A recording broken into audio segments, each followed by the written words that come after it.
Mon ami, laisse-moi te demander quelque chose. Êtes-vous fatigué d'être coincé dans un travail qui vous épuise? Vous vous réveillez chaque matin avec peur d'un nouveau jour, juste pour répéter le même cycle demain? Et si je te disais que tu ne devrais pas vivre comme ça? Et si je vous disais que Dieu ne vous a jamais dit de trouver un travail? C'est exact. Dans la Bible, Dieu ne commande pas à l'homme de chercher du travail. Au lieu de cela, il nous appelle à accomplir un but, à marcher dans le règne et à vivre par la foi plutôt que par le salaire. Restez avec moi, car à la fin de ce message, vous comprendrez pourquoi trouver un emploi n'est pas le plan de Dieu pour votre vie, ni ce qu'il désire vraiment pour vous. Au lieu de cela, revenons au début. Genèse 215 parle de Dieu. Dieu a mis cet homme dans le jardin d'Éden pour qu'il travaille et s'occupe de lui. Faites attention à ce qu'il dit. Dieu a mis Adam dans le jardin. Il n'a pas dit à Adam de sortir et de postuler pour un emploi. Il lui a donné un objectif et une mission. Adam n'était pas un employé, il était un dirigeant, un administrateur de la création de Dieu. Devinez quoi? Vous avez été créés pour le même but. Vous n'êtes pas conçus pour être esclaves d'un salaire. Vous êtes conçus pour marcher dans le dominion. Beaucoup de gens pensent que le travail est le résultat du péché, mais ce n'est pas vrai. Le travail existait avant la chute de l'humanité. Quand le péché est entré dans le monde, ce qui a changé, c'est que le travail devient lourd. Mais écoutez-moi, Dieu n'a jamais eu l'intention de vous faire vivre salaire à salaire et de lutter pour survivre. Il conçoit des emplois comme un moyen de vous permettre d'accomplir des tâches, pas seulement pour gagner un salaire. C'est pourquoi tant de gens souffrent au travail. Ils travaillent pour de l'argent, pas pour accomplir leur mission. Jésus le dit de façon très explicite dans Matthieu 633. Mais cherchez premièrement le royaume de Dieu et sa justice, et toutes ces choses vous seront ajoutées. Que signifie cela? Cela veut dire que tout ce dont vous avez besoin arrivera lorsque vous priorisez le but de Dieu pour votre vie. Pourtant, beaucoup vivent dans la peur.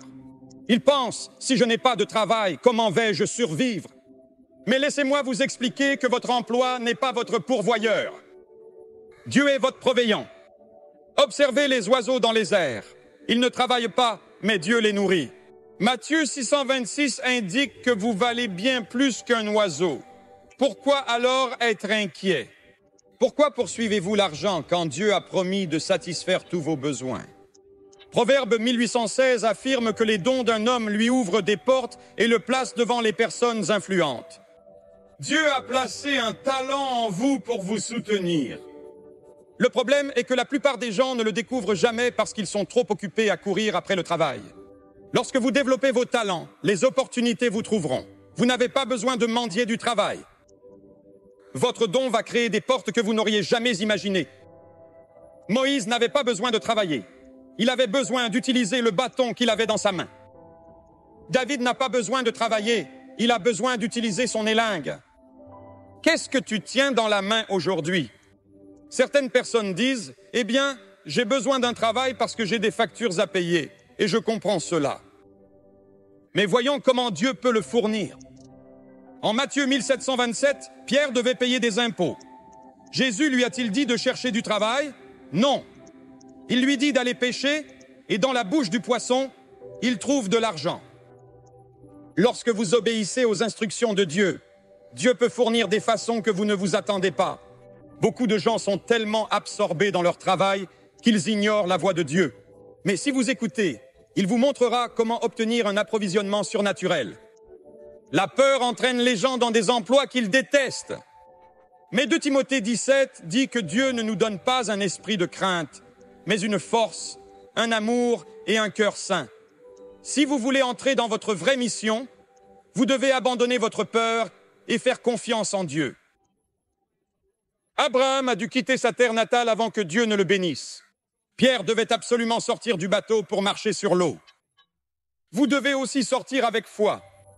Si vous restez dans la peur, vous resterez toujours dans le même cycle. Mais si vous croyez en Dieu, il vous conduira dans la vie pour laquelle vous avez été créé.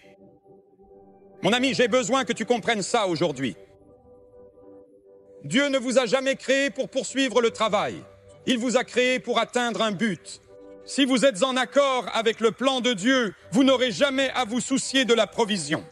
Il répondra à vos besoins, ouvrira les portes et vous conduira vers votre destin. Alors je vous demande aujourd'hui, êtes-vous prêt à croire en Dieu? Êtes-vous prêt à arrêter de courir après le travail et à commencer à chercher votre mission du royaume? Parce qu'une fois que tu l'auras fait, ta vie ne sera plus jamais la même. Si ce message vous a été prononcé, prenez le temps de prier maintenant. Demandez à Dieu de révéler son but pour votre vie. Recherchez ses conseils et regardez-le commencer à ouvrir des portes que vous ne vous attendiez jamais. Rappelez-vous que votre travail n'est pas votre source. Dieu est votre source. Trouve-le d'abord et tout le reste suivra sans aucun doute.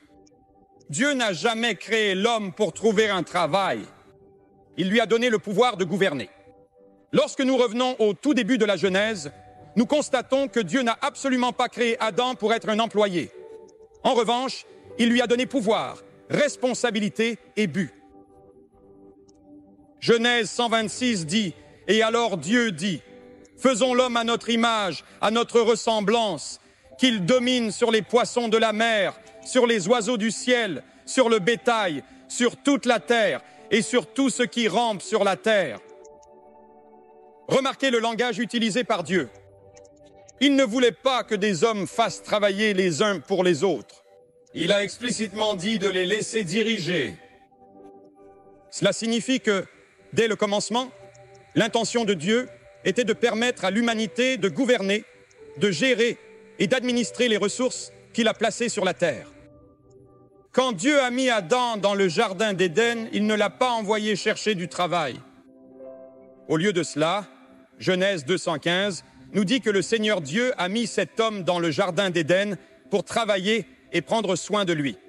Ce passage est crucial parce qu'il nous montre que le travail fait partie du dessein de Dieu pour l'humanité, mais pas de la manière dont le monde l'a défini aujourd'hui. Le travail d'Adam n'est pas de gagner un salaire, de pointer et de venir ou de rendre compte à son patron. Son travail consiste à accomplir sa mission divine. C'était un administrateur, un steward, un souverain de ce que Dieu lui avait donné. Dieu a mis tout ce dont il avait besoin à portée de ses mains. Adam n'aurait pas dû lutter pour la nourriture parce que tout était déjà préparé pour lui. C'est un principe clé que nous négligeons souvent. Aujourd'hui, beaucoup de gens sont piégés dans un cycle de poursuite d'emploi, d'inquiétude constante pour la sécurité financière et de vie dans la peur de la pénurie. Mais ce n'est pas la façon dont Dieu nous a conçus. Si la survie de l'humanité doit être assurée par le travail, que se passait-il alors avant l'avènement des entreprises et des sociétés? Comment les gens survivaient-ils avant l'économie moderne? La réponse est simple. La provision divine de Dieu a toujours été intimement liée au but plutôt qu'à l'emploi. Dieu a octroyé à chacun des dons, des talents et des habiletés spécifiques pour leur soutien et épanouissement. C'est aussi la raison pour laquelle Proverbe 1816 dit que les dons d'un homme lui ouvrent des portes et l'amènent à côtoyer des personnes influentes. Dieu a implanté en vous la semence de votre provision future. Le problème est que trop de gens ignorent leurs dons et passent plutôt leur vie à travailler sur la vision de quelqu'un d'autre, à construire les rêves de quelqu'un d'autre et à investir leur temps dans des choses qui ne correspondent pas à leur mission réelle. La raison pour laquelle tant de gens ne sont pas satisfaits de leur travail est parce qu'ils vivent en dehors de leur dominion. Lorsque vous êtes forcé de faire quelque chose qui est incompatible avec le but pour lequel Dieu vous a créé, cela peut vous épuiser émotionnellement, physiquement et mentalement. Mais lorsque vous marchez vers le vrai but, le travail devient un plaisir et non un fardeau. Le travail d'Adam dans le jardin est satisfaisant, car il est directement lié à ses objectifs. Il se déplace dans son territoire. Il a donc tout ce dont il a besoin. Il en va de même pour nous aujourd'hui. Nous devons chercher la volonté de Dieu pour nos vies et marcher dans le champ qu'il nous a donné, plutôt que de chercher un travail. Le travail n'est pas une malédiction, mais ce n'est pas seulement gagner de l'argent. Aujourd'hui, beaucoup de gens considèrent le travail comme un moyen d'atteindre une fin, un moyen de gagner un salaire, de payer les factures et de survivre. Mais ce n'est pas ce que Dieu désire. L'idée que le travail est un fardeau ou une punition est un malentendu de la Bible. L'œuvre existait avant que le péché n'entre dans le monde et elle faisait partie du plan parfait de Dieu pour l'humanité. Genèse 2:15 dit que le Seigneur Dieu a mis cet homme dans le jardin d'Éden pour qu'il travaille et s'occupe de lui. Remarquez que cela s'est produit avant que Adam et Ève pêchent. Le travail fait partie du dessein initial de Dieu et n'est pas le résultat de la désobéissance. La malédiction qui suit le péché rend le travail difficile et fatigant, mais cela ne change pas le fait que le travail lui-même est bon. Genèse 3:17 à 19 nous disent qu'après la chute, la terre fut maudite et que l'humanité devait travailler dur pour produire de la nourriture. Cela signifie que ce qui devrait être un travail enrichissant et productif devient épuisant et plein de luttes. Cependant, Jésus est venu pour nous racheter de la malédiction. Galates 3:13. Et cela inclut la façon dont nous traitons le travail. Nous ne devrions pas être esclaves de notre travail et travailler toute notre vie juste pour gagner de l'argent. Au lieu de cela, le travail devrait faire partie de notre but et un moyen par lequel nous pouvons glorifier Dieu. Le problème aujourd'hui est que les gens travaillent pour les mauvaises raisons. Ils travaillent par peur. La peur de manquer de ressources, la peur de la pauvreté, la peur du jugement des autres sans emploi. Mais la Bible nous dit dans Matthieu 6:25 de ne pas vous inquiéter de votre vie, de ce que vous mangerez ou boirez, ou de votre corps. Vous ne porterez pas plus de vie que de nourriture, de corps que de vêtements. Jésus a montré que la vie n'était pas uniquement matérielle. Cependant, nombreux restent coincés dans des emplois détestés, pensant être sans choix alternatif. Lorsque le travail ne concerne que l'argent, il perd son véritable but. Dieu n'a jamais voulu que les humains vivent salaire à salaire, constamment préoccupés par les finances. Il veut que nous agissions dans notre appel à utiliser nos dons pour servir les autres et construire son royaume. Colossiens 3:23 dit que tout ce que vous faites, faites-le de tout votre cœur, comme si vous travailliez pour le Seigneur et non pour le Seigneur. Cela signifie que le travail ne devrait pas consister simplement à gagner de l'argent, il devrait être un acte de culte. Votre travail a un sens lorsque vous travaillez selon le but de Dieu pour votre vie. Vous ne travaillez plus seulement pour survivre, vous travaillez pour accomplir votre mission divine. En comprenant cela, le travail se transforme en plaisir plutôt qu'en fardeau. Cela devient une opportunité de grandir, de servir et de voir ce que Dieu offre, pas seulement un salaire. La provision de Dieu n'a rien à voir avec le travail. Cela a à voir avec votre obéissance et votre confiance en lui. Beaucoup pensent que leur survie dépend de leur emploi, de leur salaire ou de leur employeur. Ils considèrent le travail comme leur source et paniquent lorsqu'ils le perdent. Mais la vérité est que ton boulot n'est pas de te fournir. Dieu l'est. Philippiens 4:19 déclare « Mon Dieu vous fournira tous vos besoins selon sa richesse et sa gloire en Jésus-Christ. » Ce verset ne dit pas que votre travail répondra à tous vos besoins. Il dit que Dieu le fera. Le problème principal est que de nombreuses personnes croient en leur salaire plutôt qu'en leur sauveur. Regardez comment Dieu fournit son peuple tout au long de la Bible. Quand les Israélites étaient dans le désert, ils n'avaient pas de travail ni de ferme. Ils ne manquent jamais absolument de rien. Dieu envoie la manne du ciel chaque matin. Il fait couler les eaux des rochers. Il s'est assuré que leurs vêtements et sandales ne s'étaient jamais usés depuis 40 ans. Deutéronome 29:5 dans la Bible.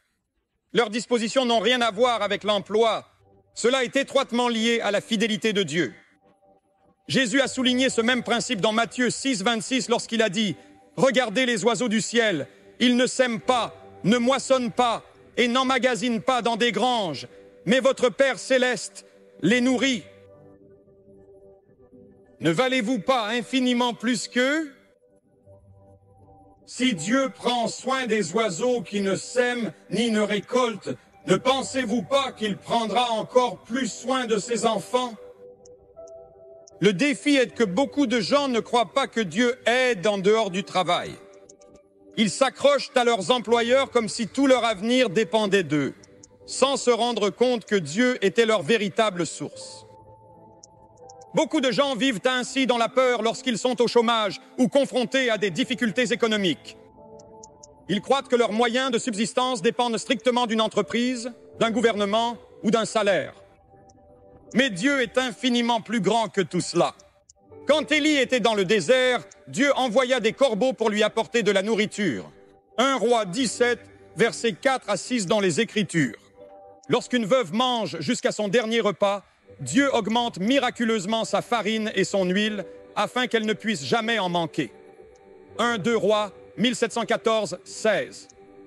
Quand Jésus devait payer ses impôts, il dit à Pierre d'aller attraper un poisson dont la bouche contenait la somme exacte nécessaire. Matthieu 1727. Ces miracles montrent que Dieu peut fournir de façon que nous ne pouvons pas imaginer. La raison pour laquelle beaucoup de gens ne voient pas de telles prescriptions dans leur vie est parce qu'ils limitent leur foi.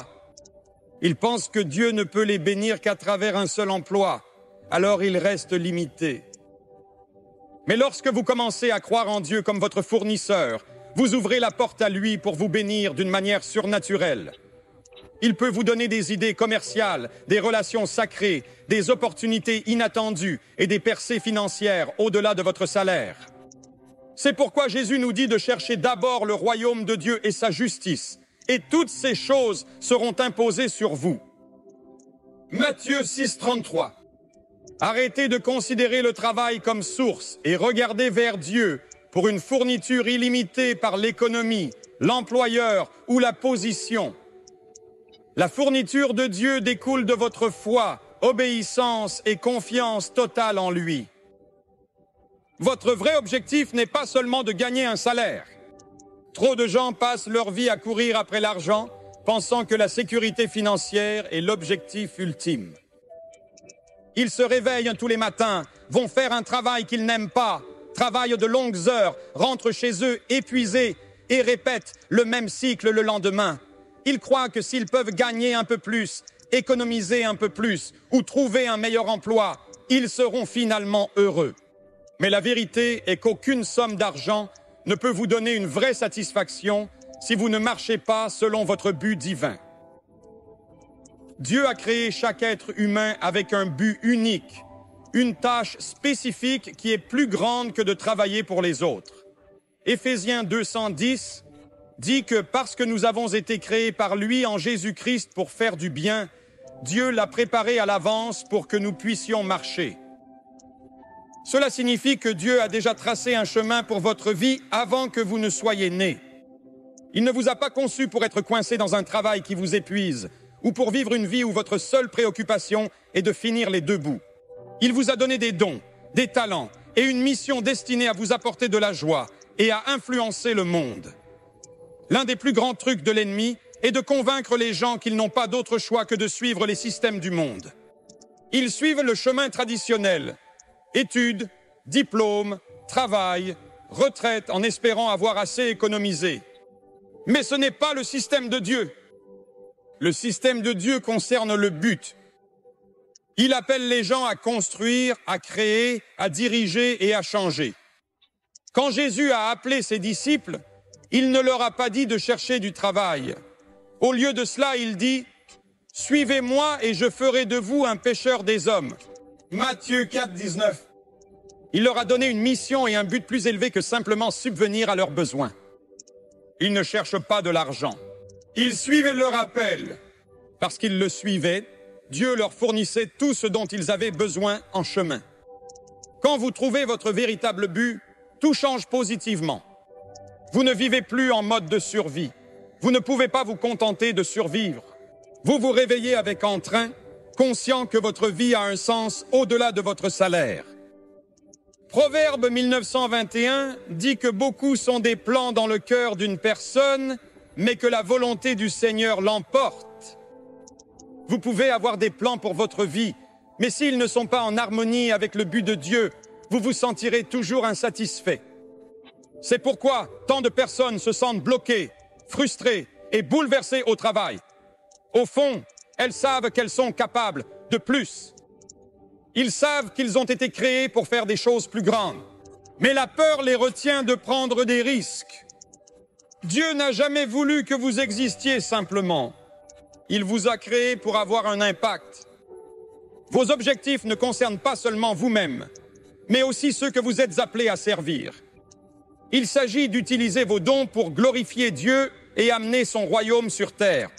Au moment où vous détournez votre attention de gagner de l'argent à atteindre vos objectifs, vous éprouvez une joie, une paix et une satisfaction que le travail ne peut jamais vous apporter.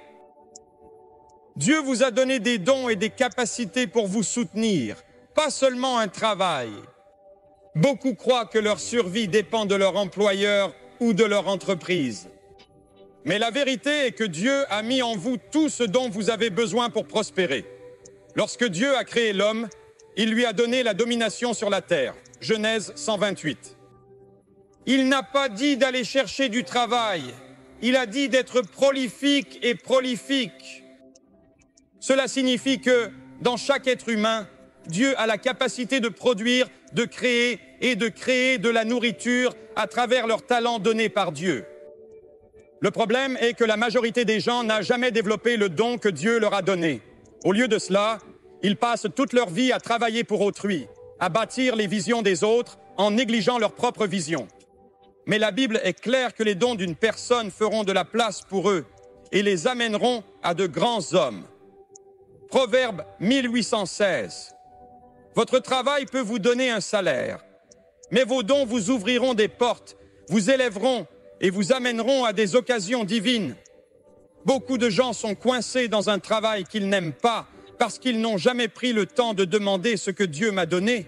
Quelles compétences, talents et idées m'a-t-il donné que je peux utiliser pour servir les autres et avoir un impact? Regardez l'histoire de Joseph. Son don d'interprétation des rêves l'a fait sortir de la prison et entrer dans le palais. Genèse 414, 14, 16. Il ne cherchait pas un emploi, mais il exerçait le pouvoir que Dieu lui avait donné et qu'il l'avait placé devant le Pharaon. David était un berger, mais son talent musical le faisait apparaître devant le roi. Extrait de Samuel 1er, 1521. Il ne cherche pas un emploi, mais développe ce que Dieu a mis en lui. La veuve de 2 Rois 4 est endettée et est sur le point de tout perdre, mais le prophète Élisée ne lui dit pas de chercher du travail. Il lui demande « Qu'est-ce que tu as à la maison ?» 2 Rois 4:02. Elle possédait un petit pot d'huile que Dieu multipliait par son obéissance et sa foi pour répondre à ses besoins. Dieu n'a jamais voulu que son peuple vive dans des contraintes financières, préoccupé sans cesse par la sécurité de l'emploi et l'économie. Il a mis en vous des dons et des idées qui vous soutiendront. Il ne s'agit pas de posséder, mais de reconnaître et développer ce que vous avez. Jésus raconte la parabole du génie dans Matthieu 2514, verset 33, où un maître donne à 3 serviteurs des sommes différentes d'argent. Les investisseurs ont été récompensés, mais ceux qui ont caché leur talent par peur ont été réprimandés. C'est une leçon puissante. Dieu veut que nous utilisions ce qu'il nous a donné. Si vous négligez vos dons, vous serez toujours dépendant des autres pour les fournir.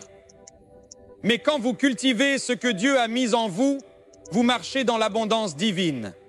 Vous devez courir après le but, pas après le travail. Utilisez vos dons pour glorifier Dieu et il ouvrira des portes inaccessibles. Il créera des opportunités même quand il n'y en a aucune. Tes règles ne dépendent pas du salaire. Développer et utiliser ce que Dieu vous a déjà donné est votre obéissance. Le plan de Dieu pour votre provision est lié à son royaume et non au système économique du monde. Trop de gens vivent dans la peur de l'insécurité financière parce qu'ils pensent que leur avenir dépend de la montée et de la chute de l'économie, de la stabilité de leur emploi ou des décisions de leur employeur. Mais la Bible enseigne qu'en tant qu'enfant de Dieu, Jésus le dit très clairement dans Matthieu 631 à 33, quand il dit « Ne vous inquiétez pas, que mangerons-nous? Que boirons-nous?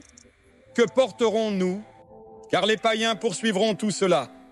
Et votre Père céleste sait que vous en avez besoin. Mais cherchez d'abord son royaume et sa justice, et tout cela vous sera donné. » Le monde vous dit que vous ne pouvez pas survivre si vous n'avez pas de travail. Le monde dit que vous devez travailler plus dur, courir après des promotions et compter sur votre employeur pour assurer votre avenir financier. Mais Dieu dit, Je vais assurer tous vos besoins selon ma richesse et ma gloire. Philippiens 4, 19. Ces règles ne sont pas basées sur le marché boursier, l'inflation ou le budget de votre entreprise. Il est basé sur ses ressources illimitées au ciel.